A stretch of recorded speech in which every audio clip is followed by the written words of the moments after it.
Welcome to the Hunt Test Hobo podcast, your place for truckside chats and insights into the retriever game.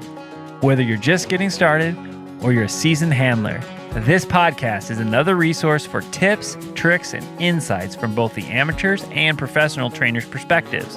Each week, we'll dive into the nitty-gritty of retriever training, sharing stories of success, overcoming challenges, and forging stronger bonds with our dogs. This is the Hunt Test Hobo podcast. I'm Chris Rudd, your host, fellow retriever enthusiast, and student of the game. Let's dive in. Welcome to another episode of the Hunt Test Hobo podcast. Here we are with Bill Hillman for part 2, which I love because I'm getting my bang for my bunk. I can't talk. It's been too long already. My bang for my buck with my my drive up here. So I'm glad to have you back. You can say thank you. I'm just so happy. You're just so happy to be sitting in the same chair on part 2 of the podcast. It's nice. I put my hat on. So I had to confess, no, the real reason we're doing part 2, we were going to do part 2, but we were already going an hour, and the card filled up. So we had to stop anyway. So I figured, heck, let's do part 2. Okay. So for those that are listening, you can thank the fact that I forgot to delete the previous episodes on my card. So now you get double the bill. So okay, maybe if we can just double dollar bills, people will be really happy. Yeah. Good idea. That wasn't really that funny, was it? Not at all. Not at all. Well, okay, so we're going to jump right back into where we were. We were talking about focus drill and teaching a dog to go where the mark is. And I was asking you, when do you handle? Do you handle when a dog makes the decision in the water, or do you handle on the shore? And so let's unpack that a little bit. Where do you like to handle? The truth is I don't like to handle at all. That's a good answer, too. But if you're talking about down the shore marks, which hopefully after a period of time you don't worry about that so much. In fact, it'll be a better question in general about handling on marks, when you do it and when you don't do it. But one of the times you do it is when they're cheating, which means they're getting out of the water early is one of the criteria. That's cheating, getting out of the water early on a down the shore mark. I like to handle at the point they make the mistake, not where they might make it or it looks like they're going to make it, but they actually do make it. And so to you, that's a definition of where you choose the mistake is, right? Right. So in that cheating single, is the mistake when they touch the land, or is it the mistake when they start to fade into the land? No, that's what I mean. It's when they actually touch the land, because if they fade like they're gonna make a mistake, they haven't made the mistake. Yeah. It looks like they're gonna make the mistake, but they haven't made it. The mistake is when they beach early. Yeah. And to me, beaching early is any place besides where the bird is or beyond. In training, that's the way you teach. Some people say, well, as long as they're past the gun, that's okay. Or some other people say, well, halfway between the gun and the bird is okay. Or some people say, when they're near the bird. I say, at the bird or beyond. Past it. Yeah. Good or perfect or beyond. Yeah. Perfect or better is the standard. You have to pick what your standards are. Some people have no standards. Some people are medium, which to me means mediocre. And then there's trying for perfection. You don't ever get perfection, but you try for it if you can get it. So do you talk about, this is a very clear point of failure, right? The shore. How do you handle maybe like an open field or certain things like that where there isn't a lot of things? Do you do what people call like a chair drill? Do you do things that give the dog something to look at or anything like that when you're doing it? Now tell me what you mean by a chair drill. A chair drill typically was taught to me as, let's say there's a mark with the wind blowing in at, the bird's thrown into the wind. So, and it's a factorless field. The dog doesn't realize that they're fading. So you put a chair or a guy in a chair halfway to the mark. just to the inside of the bird. So they have to make a decision to push outside of it to fight the wind. And it gives them, something to look at. Okay. I call that a point of reference. Okay. So it can be a chair, but I don't put a chair usually. A chair is just an analogy, I think. Yeah, really. I have put chairs, but generally I like to, we have in our little training group, we have like make-believe trees and stuff with a stick. So it's kind of natural looking. Mm-hmm. And it just is a point of reference mostly to the handler. If they're on the wrong side of the point of reference, they've let the wind carry them out of bounds. So, but it's just as important, not just for the handler to know, but for the dog to know that. Well, the dog gets to when you repeat, they have this thing they can relate to. So you think it's just as valuable the second time, or maybe more valuable the second time, because then they're like, okay, I didn't do something right. What didn't I do right? Right. That's why repetition's important, because they make a mistake, they get a correction, then they get to do it right, and maybe they're even going to repeat that, so you can practice doing it correctly. So that's just the way I do it, and I know other people have other ways of doing it, but many times a dog looks like they're going to make a mistake, but then they make a correction because they want to do it right if they're trained well. So many times people are handling when the dog thinks he's doing it correctly and will end up doing it correctly. So now they're handling, and it makes the dog think, well, I must be doing it wrong. So in the dog's mind, they're doing it correctly, and here's the handler handling them away from what could end up being correct. So I like to wait until the dog actually makes the mistake. Just because they're off course, that you do. Get that bug, Bill. Oh, you got it. Get out of here. That you do, that's a blind. Yeah. Okay. So I like to have a clear message to the dog. You ended up in the wrong place. And then I like to draw them back into the water. Not all the way back to me, but just into the water far enough so that when you can handle to the correct spot. To the correct spot. Right. And then you, like you said, you like to do a lot of repeats. So there's something that I've always struggled with, and I feel like I'm getting better, but I don't know why I'm getting better at this.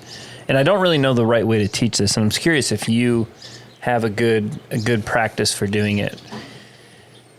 I struggle to help my dogs understand how to do a mark well when there's a factor, let's just say wind, and they lose sight of the gun. So, or they, like the terrain changes to where the initial picture that they're looking at changes, and then they have to come back out of it. And there's a good example is there's a swim by pond at the place that I train at. And if you run from on top of the little hill to the swim by pond and then to another pond beyond it, when they're in that swim by pond, it's the highest point next to that hill that you left from, to where when they're in that pond crossing it, they have no reference of anything of where they are. So, and then when they come up, they have to make the right decision. And generally, the smart dog sees where they're at, they're not in the right place, and makes a correction. But how do you teach that, or do you worry about that, or do you understand even what I'm talking? No? I understand totally. Okay. The way you looked at me were like, I have no idea what this guy's saying, and I need him to shut up so I can ask a funny question or something. No, it's like what you're saying is when they go out of the side, let's say go down a hill and they start to climb the hill, they can't see the gunner anymore. Well, not even the gunner. They can't see the mark. Even if it was retired, they just lose all visual reference of anything. Yeah. So that falls into the experience category. There's all kinds of things that you're never going to do well the first time until you get experience. And so you have to teach those things. And in a case like that, you have to maybe have the gunner throw multiple times, throw while the dog's on the way up there, which we call a fire drill. Yeah. And if the dog's more advanced, you could just keep handling until he gets up there and then repeat it as a mark. You try to make it clear to the dog what he's doing. You don't get frustrated because you think he's a good enough dog, he should be doing this, because many times there are things like that. They just I just had a guy said, my dog had never been in lily pads, well, there's all these white flowers. And Oh, yeah. he thinks they're all, I said, you got to throw a bunch of bumpers in there, and he learns to recognize the difference between a bird and a lily pad. Yeah. At first, it looks like they're all birds. Yeah. That's like there's this one rock at Sharon's place that no matter what dog it is, their first time in that pond, they're like, that's what the bird is. Even if the bird was thrown somewhere else, they all see this rock and they always go to it. Yeah. And they have to go to it once or twice. They're like, that's not it. So it's experience. And the best way to look at it is my dog doesn't know this, and I'm going to show him how. You might have to walk up there with him. Do it. It doesn't matter. Make it so the dog understands it, and that's especially with let's say a derby dog. The first time they go climb a hill and you can't see the guns anymore, they're bewildered and they come up short. So you might have to have the gunner start hollering and help them, and then repeat it, and so they learn. And that's developing a better memory is part of it, and teaching retired guns early so they don't need the gun to pull them out there. So there's lots of things you can do in that situation, but the thing you don't do is get frustrated because your dog's not doing well on that brand new topic. Yeah, that's good. So if you're having a problem with that, it seems like maybe you are. Is that what you said? Well, my first dog, when I went to train with some field trialers, they did that, and my dog was like, what the flip am I doing right now? Yeah, and I just walked up and threw the mark past the water and called it a day because I was like, I don't know what I'm doing. Yeah. And I was just like, well, how can I simplify this? But now I'm getting to the point, like I have an 8-month-old that is doing really, really well. And I'm getting to the point where I'm starting to do some of these more challenging concepts where I don't have that clear path in my mind of like, well, this is my program. This is the things that I found that works well. And there's a gap here of, well, all that I did to fix the last dog was I just kept throwing them. And eventually she figured it out herself, but I don't know what I taught her, and so it sounds like that's actually sort of the right answer. It's sort of the right answer, but you want to help them through it. You want to get them doing it quickly. You don't want a lot of hesitation because. Oh no, she was running full confidence. It just like, but what and it was probably a standard problem because what she would do is she would get in the water and she would just kind of slowly fade to the gun. But as soon as she came up and saw where that mark was, even if it was retired, she'd be like, "Oh, I'm totally to the left," and she would correct. And everybody was like, "Don't worry about it, that's fine." And she did. She just slowly got better at it. The other thing.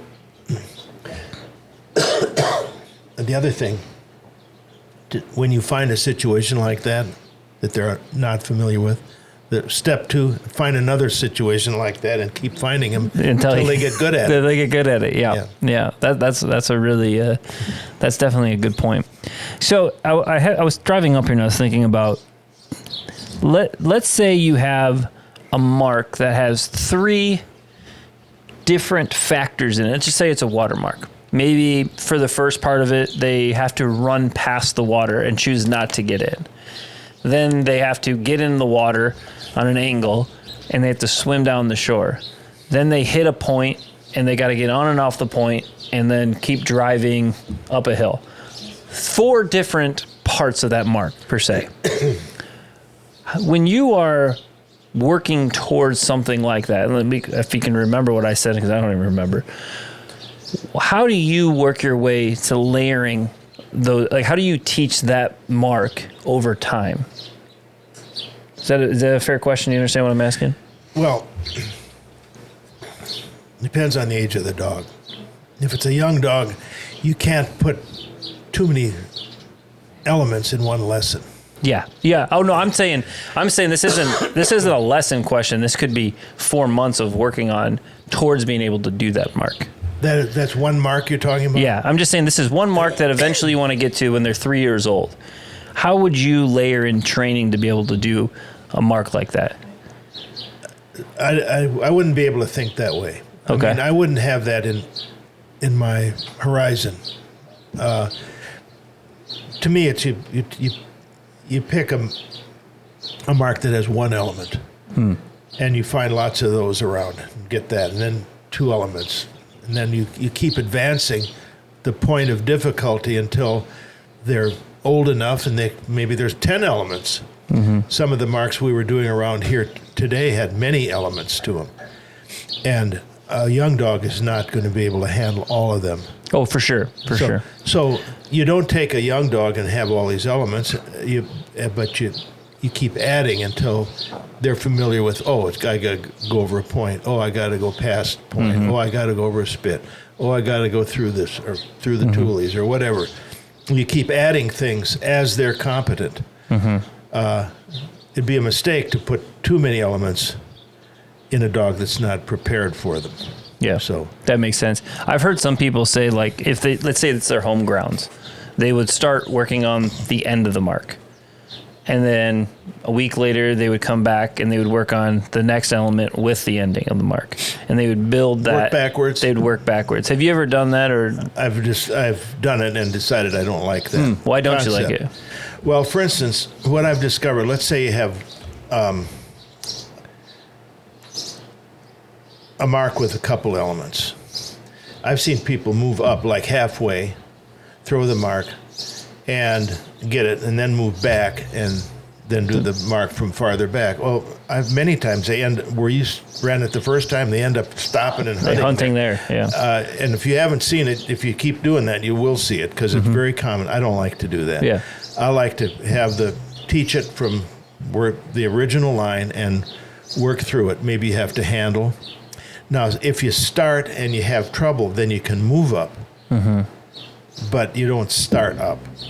Don't start halfway. And so you wouldn't ever even approach a big mark like that until you were reasonably sure the dog had all the tools to complete it. I would not. Yeah. I'd get over to the side or somewhere where there's fewer elements until the dog's more in fact, I do what is called a single point mark, which is a mark that's thrown in one point, and you run it from a bunch of different way, places, and you can move around. And by the time you get over, and it's really a great thing to do because they have the confidence, they know where they're going, and yet you can put these components in front of them as you're moving the line. You can have one element, 2, 3, 4.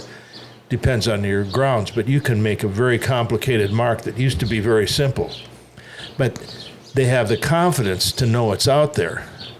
Whereas if you started with the difficult part of it, it'd be very hard. Yeah, makes a lot of sense. And I don't do the way that I was telling you about. I've just heard other people talk about that's how they break it down. And I was just curious what your I would not be a fan of that. Yeah. Okay, so a lot of times I've heard that you say this 100 times probably in your videos. Well, I'm throwing white here because it's better for the cameras to see. But if I was doing this, I would throw orange. And I've never really heard you unpack why you like to throw marks with orange bumpers rather than white. Okay. And is that for their whole life, or is that more of like when they're older, or tell me just more about that? And it sounds such a simple question, but I just would really like to know the answer. It's not simple. I mean, there's a lot to it. One time I was at a trial in Mobile, Alabama, and I had been using white bumpers, all the time. This was years ago. And it was before a trial, so we're just doing some singles, so to warm up before the trial. And there was no cover. It was just like a green on a golf course. So I said to Mary, let's throw some orange bumpers so they can't see them all the way from line all the way out there. They got out there, couldn't find them. They're running all over like little idiots. And I said, they're not marking. They're seeing it with their eyes, but they're not marking a spot and staying there and finding that bird. And I decided right then, that many years ago, I said, on a mark, if I'm going to use bumpers, which I don't like to do in the first place on marks, I like to use birds. Second to birds would be the rubber ducks, and then orange bumpers, and then white bumpers. White bumpers are fine if you got thick cover. Mm-hmm. But I don't want to have a dog be running and halfway out there they can see the bird. On the other hand, when I produce videos, if I need to have the Yeah, camera no. be able to see the Seeing him in the video, I was just curious why, like, and so, but you would prefer, so you probably, when you get so far back that those little 2-inch horn bumpers are hard to see, you're throwing ducks at that point anyway. right, or the fat bumpers, but like in our wide drill, for instance, we're using large orange bumpers. Yeah. Slightly hidden, but so they gotta mark the bird and dig them out. They can't just spot them and scoop them. Because do you do that when they're little too, or do you work your way to that? When they're really little. I want them to get the idea. Yeah, they learn to use their eyes very quickly. I want them to use their nose, and everybody says, "Oh, I got to teach them to use their eyes." When there's a duck laying there and they can see it, they learn to use their eyes. Eyes are, and they know how to use their nose too. But a great marking dog is using their nose and their brain. It's the connection between smelling it and recognizing what they're looking for. You see many times a dog will go to an area, he's made the mark, but he can't find it. He's running around, finally he's fritters off and he's out of the area, because his nose is not giving the brain the proper information. very good. So that's to me a very important point. Birds have smell. Throw them in cover and make a dog mark the bird. And if you don't have birds, use those rubber ducks. Yeah. Or orange, and then as a last resort, white. Yeah. Okay. Unless you're filming, then use white. Then use white. Yeah, makes a lot of sense. Man, I feel like there's so many things that we've covered today that I think is like really, really solid. So first of all, I appreciate you doing that. Are you, like, I bought your videos that look like they've been out there a while. Like, are you doing anything kind of new or what's Bill doing right now? The thing I've done, I've done two things that I think are fairly significant. One is I've had like 250 YouTube videos, a lot of them.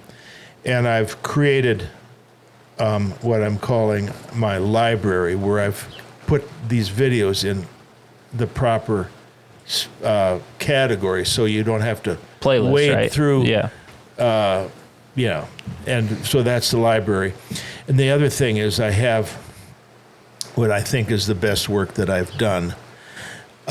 We have a course in training a young retriever, and I've taken one dog when he's young and filmed all of his training all the way through when he gets through with fundamentals. And this is a 11-hour video program, 44 chapters. It's got everything we're talking about. It's all in there. And it's, I think, really excellent for somebody, even a person that has an older dog can go through and say, wait a minute, I skipped this part, which is pretty common.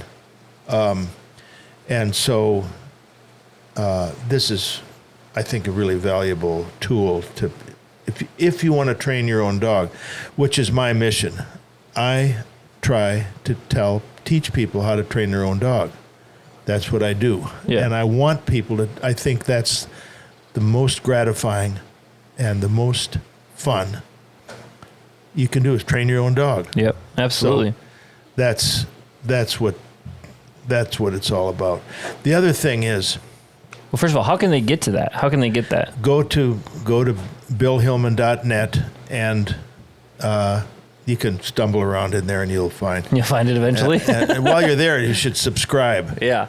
But how much does the course cost? I'm not sure what it is exactly right now. I think it's like $370 or something like that. But it is a lot of training material. It's very valuable, I think. Yeah. Very good. Another point I think would be worth making right now is that people will end up with a dog that they really like, they're struggling with, they can't quite get over the hump. Either they get stuck in the qualifying or some level, and they can't go forward, and they say, what should I do? They're stumped. They don't know what to do. And there's something they can do, and that is, to make, and I think this is a point worth mentioning. This lady called me, actually from Wisconsin, and she said, "Well, I'm up against it with this dog. I just can't get past a certain point." I said, "Well, you're a pretty good cook, aren't you?" She said, "Well, actually, I am a pretty good cook." I said, "Well, let's say you're baking a cake, and you put the ingredients in and you mix it all up, and you got your oven preheated. You get the cake in there, it's been in there about half as long as it needs to be in there, and you discover you forgot the sugar. What do? You go back and put sugar in it. The cake is half baked." Yeah, sorry. You don't do that. You start over? There you go. So you're saying go get a new dog? You start over with this dog. Yeah. You start over.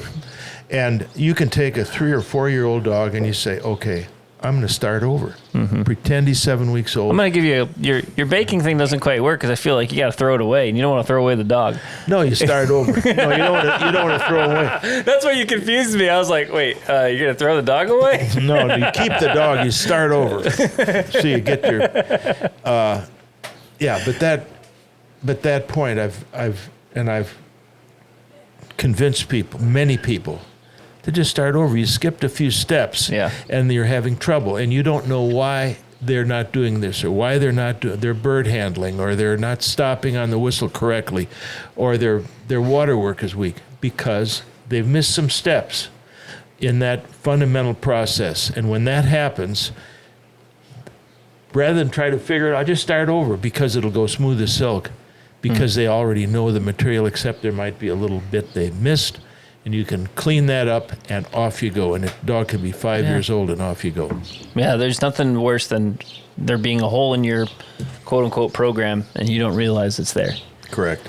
That's pretty frustrating. I've been there a few times. And then a lot of people have. That's why I'm mentioning it. Yeah. Well, any other last words of wisdom, encouragement, or? I think in retrospect, the thing that you have to work on the most is being clear on what you want. And then once you teach your dog that concept, you practice it before if you have a kid that you're teaching how to throw free throws, you don't keep throwing free throws. Oh, finally he made one. That's not the quitting time. That's the starting time.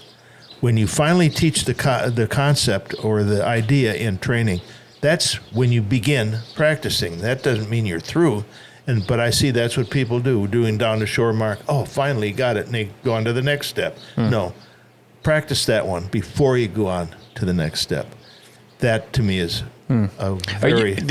You make me think of something. Like, do you sequence your stuff a lot? Like, hey, this week we're going to do a lot of down the shore blinds, or I'm just any concept. Do you tend to sequence, or do you kind of just bop around and then I don't bop around. Then you see a problem and you focus on it? No bopping around. You're not like a 80s pop singer. No bopping around, were you, Bill? No, you have some things that you want to work on, and they tell you what the next step should be, because you uncover a weakness or you see a strength. You say, I'm good on this, but I need to combine this with this and see where we go.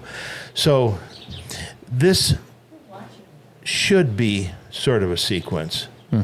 I mean, it should follow sort of a script. You don't want to have it be exactly like a script. Do you have a rough outline, a rough script? Do you have notes and that you follow through?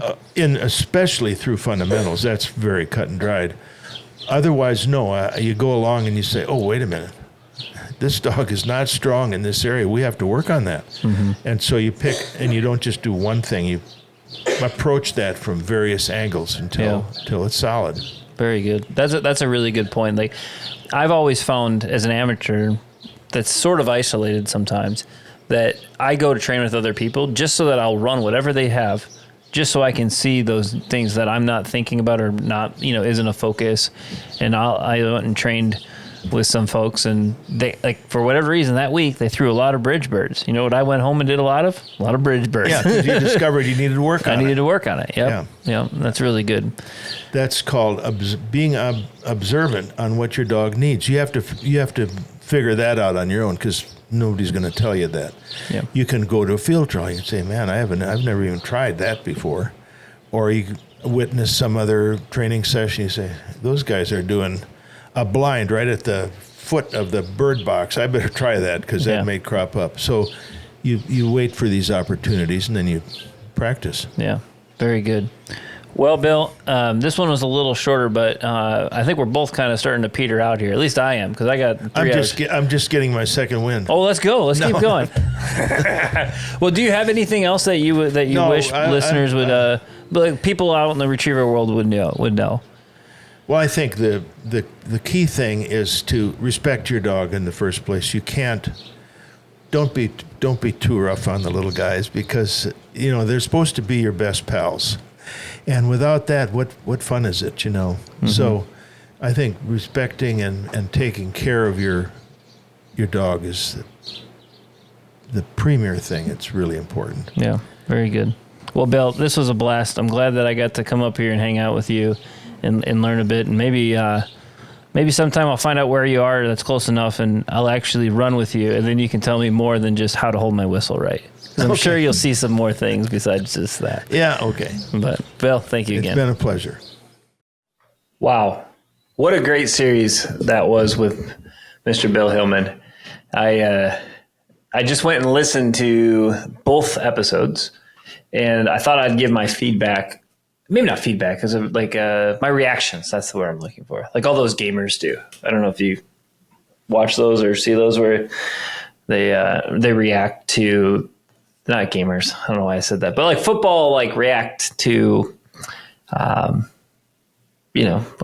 good football game or something. And, I've been wanting to do this podcast with Bill for a long time. So I feel like I wanted to just kind of take 10, 15 minutes at the end of this part 2 and just talk about a few things that even driving back from being in Wisconsin with Bill and talking to friends about certain things that I heard, and just kind of react to those comments that he made or things that we discussed that I think were, insightful to me.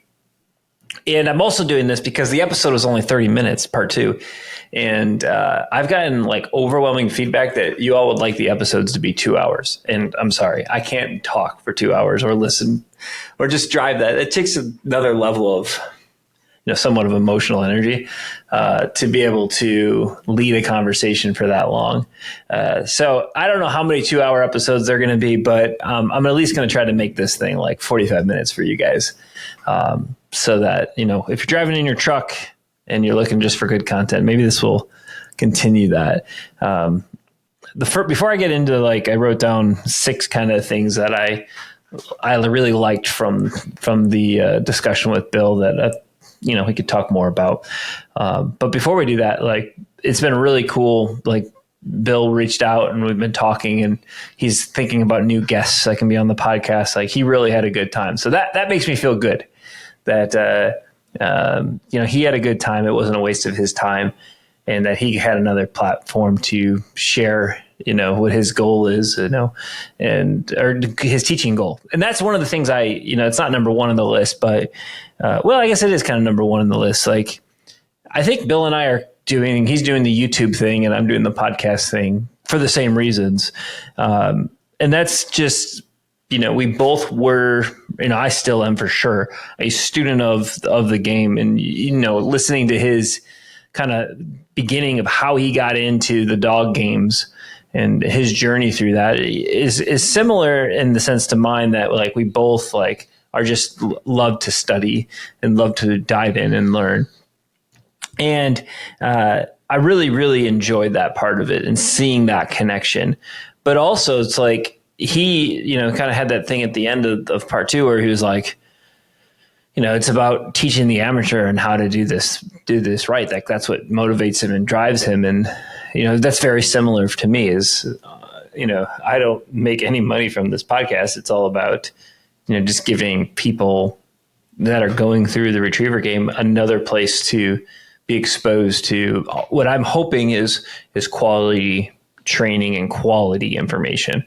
That's part of the reason that I don't really want the episodes to go for 2 hours, is because like I want to make sure like everything that somebody says on the podcast or the guests that I'm bringing on have a quality level to them that I feel like either, they have a really great story.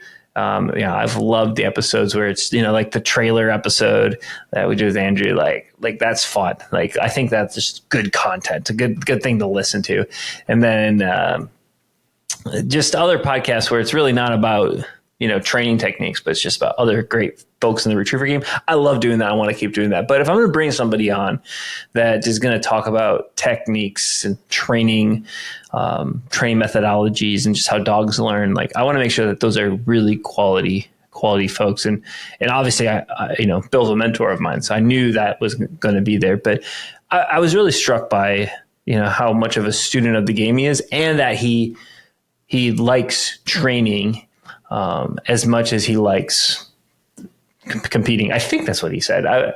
Listening back the second time, I did. He was like, well, "I love to compete, and I just don't like to lose."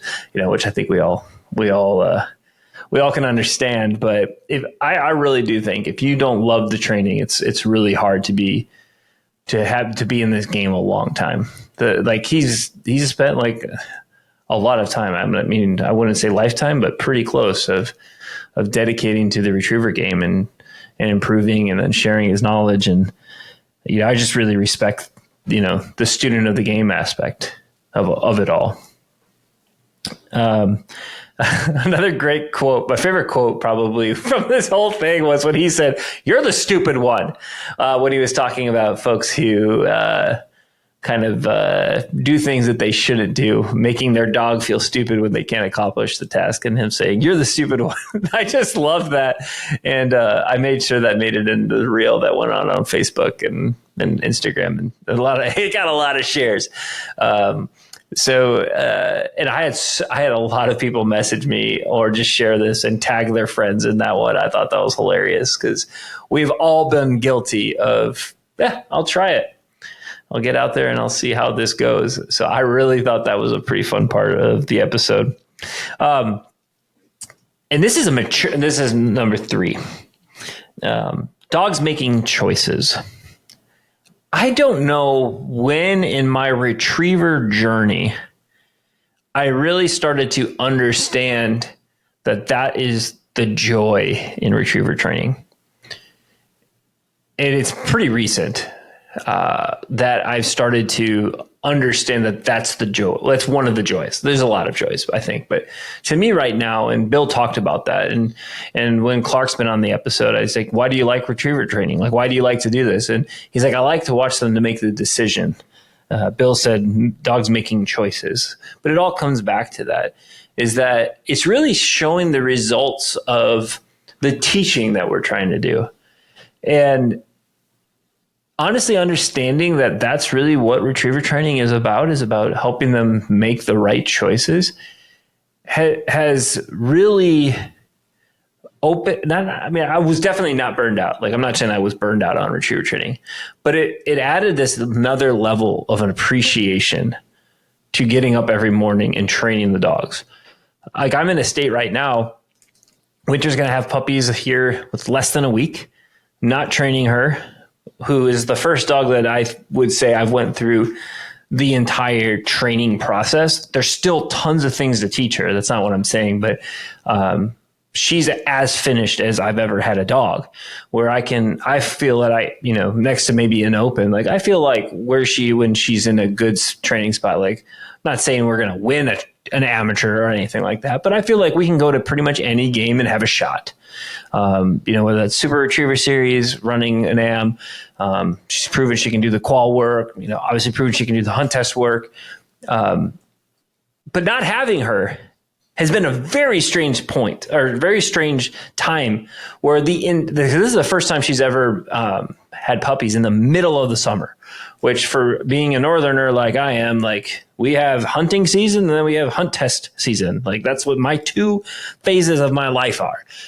And to have run one trial in May and then to not really do anything to the middle of July right now, where we're currently at, and then know that I have at least another month after these puppies come where I'm not training that dog that I've, has really taught me so much new things to work on. It's been a very strange season in that I'm not working towards any, besides the fall grand with winter, I have almost zero intentions of doing anything else. I might run seasons with Autumn and Jimmy at the end of the year. I'm not sure about that, but I'm not working towards that. I'm working towards just every day I'm showing up to train at 6:30 in the morning before work. And I'm just helping the dogs make good choices and watching them make those choices. And that has carried me all year to where I'm not even thinking about eventually she's going to I'm reaching this goal. Like I'm beyond the goal almost in that sense. And I'm just I'm training the dog in front of me and I'm working them through all the things, all the training things so that they make good decisions. And that's cool and that's fun. And that's something I've really enjoyed recently is just showing up and training and not having any pressure of trying to get ready for this next trial or this next competition and just training the dogs in front of me. It's been so nice. But going back to Bill's point, it's about dogs making good choices, watching them make those choices. And that's really cool.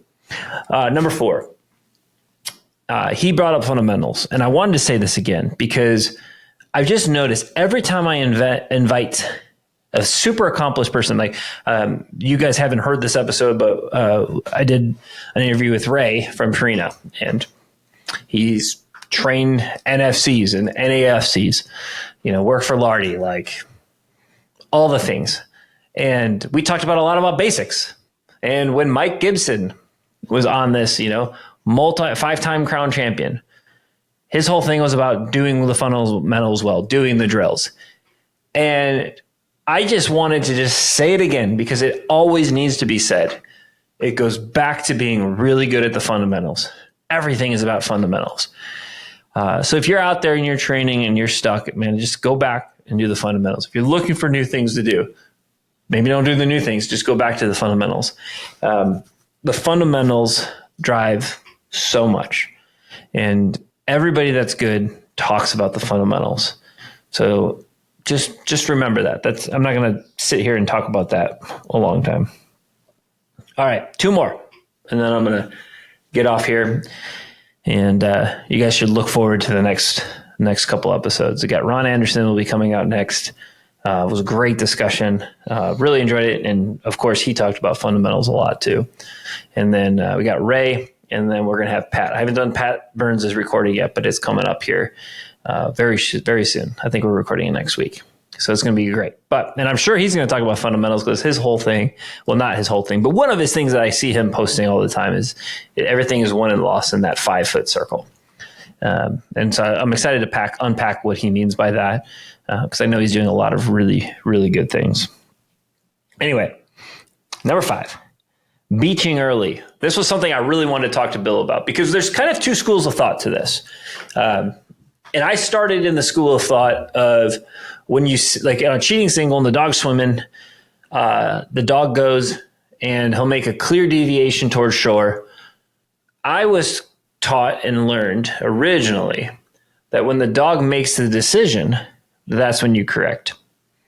And I still teach blinds that way to some degree, especially in a field where there's not a lot of factors. I still make decisions like that, where I'll stop them when I see them make a bad decision, mentally make a bad decision, but not there's not a trap that they could fall in to missing cover or something like that where they, I would definitely if there was a cover cheat, I'd let them make that failure, then bring them back and cast. That's how I train now. I kind of got a little sidetrack off of that. I guess to conclude that is if a dog, if there's no factors in the field and they're just fading and they make a change to the right or the left, and let's say they went to the right and that's just putting them more offline and I handled them, I still do that in blinds a lot more. But in water, I have changed my training style I don't know if it's methodology or whatever, to the way Clark does it, which is now knowing diving deeper in with Bill. That's how Bill does it. And it seems to be more of the predominant way of doing it. It's just simpler in my mind. Is that, like Bill mentioned, beaching early is you don't know that they're going to fail until they fail. And I think that is even like the more and more I do more complex things, whether you want to call it a field trial or just more complex marking.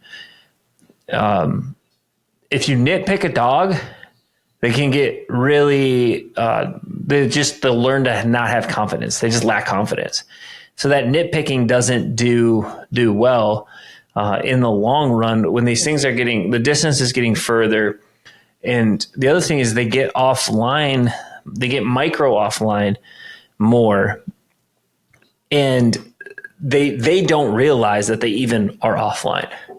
And if you expect them to think that they're offline, like that, they or expect them to realize that they're offline when they're barely offline and they've ran 150 yards already. It's unreasonable for the dog to be expected to know that they've made a mistake. And so you have to only correct when something's in a sense black and white. And I think and loved how Bill said it is like they haven't failed yet. So you can't correct them yet. You have to wait until they complete the failure in a sense, and then make the correction. And I think that's more black and white. And I was actually talking to some folks that train at Sharon's at the grounds that I've been training at. And after the conversation with Bill, I was just talking, kind of hearing what they think about things. Like this episode hasn't went out yet when I was asking them this. And I explained the two differences. And they said, wow, letting the dog beach or letting the dog actually commit the failure is a lot easier when I can't read a dog. And I never thought about it that way, but it's true. Some amateurs just have a little bit more struggle reading what a dog is doing and their intent, and letting them commit that failure makes it a lot easier for them to be more consistent. So I thought that was a really interesting point, and something that I've been like, I just started doing it that way because that's the way Clark did it, and Clark had success. And I do think it's a lot clearer to the dog now that I've done both methods. But I don't think that there's anything necessarily wrong with the other way. It just doesn't really. I just find that it's easier and I have found quicker results. Whether or not that's actually real in every circumstance, I don't know.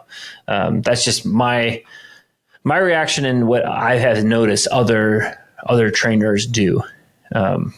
Anyway, all right. The last one, which I wouldn't say is my favorite, but it's definitely one of the ones that like, it was almost like just hearing him say it, like made me feel like a better trainer. Because that's kind of the answer that I kind of had self-figured out, is that there are certain things that it's not necessarily about handling. It's not necessarily about you intervening. It's just experience. The dog just has to learn by doing that. And it's like almost like the dog has to self-correct over time. And I love how Bill said, well, if you can't do it here, just go find somewhere else to keep doing it and keep doing it and keep practicing it. I've heard him say practicing so many times in the YouTube videos that he has. And I agree with it and I believe it. But hearing him say it in that scenario, when I was able to put it in a very plain context of like, hey, this dog is losing sight of the gun. How do you teach that? Because I was like been playing with some of this, like other things, like I was trying chair drills. I was putting decoys in the water so that the dog at least knew where it was. And that's all, what Bill talked about when I said chair drill. He said point of reference, just the same concept. He's like, you could do those things, but in the end, some things just have to be learned by experience. And now what I'm looking forward to on this retriever training journey is knowing when things are just experience and things are like, here's some techniques that you can do, or here's some ways that you can speed up that experience part. I think that's what's going to make this whole journey that I'm going to continually be recycled with more and more dogs is going to teach me.